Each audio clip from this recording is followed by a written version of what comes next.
Hi, Good evening, Kong! Kong. Makikibalita kami Magandang sa'yo. Gabi na, nandito pa rin tayo. Ay, May ibig sabihin ba teka, yun? bakit nandiyan ka pa rin? Ano ibig sabihin nun? bakit, Kong?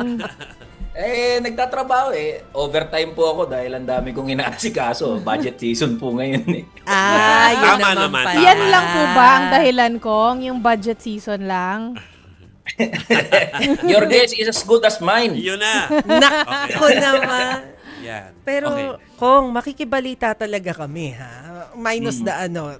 I mean, kasi kanina pa lumalabas yung balita na may possibility na magkaroon ng change in leadership sa House.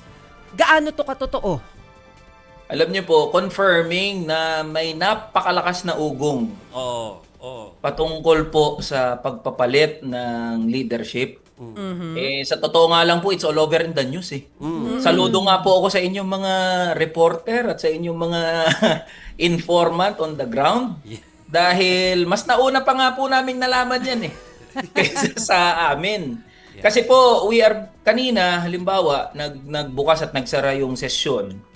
Galing pa po kami ng mga committee kasi sunod-sunod po ang committee hearings at yung budget briefing. Hindi na nga po ako nakaabot sa plenary. Kasi bago po ako pumunta doon, nabalitaan ko, sabi ng staff, suspended na ang briefing. Ang session. So, hindi ko na po naabutan yung kanina. Pero I am confirming na totoo po na may malakas na ugong, bali-balita na pagpapalit ng liderato. Pero alam nyo, masaya ako na malungkot eh. Good thing and bad thing siguro. Bakit po? Good thing kasi walang kumakausap sa akin. Oh. Bad thing kasi wala rin kumakausap sa akin. Opo, pero it's all over in the news. Yang patungkol po dyan sa pagpapalit ng liderato.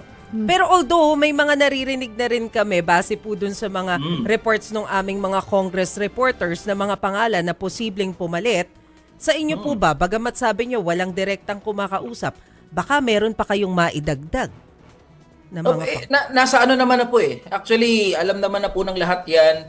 There are news, there are posts, there are rumors spreading and circulating na posible nga po na anytime ay mapalitan ang liderato ng House of Representatives.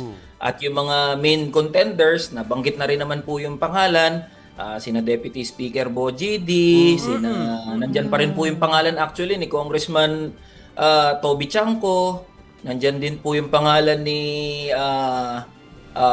Congressman Albi Benitez.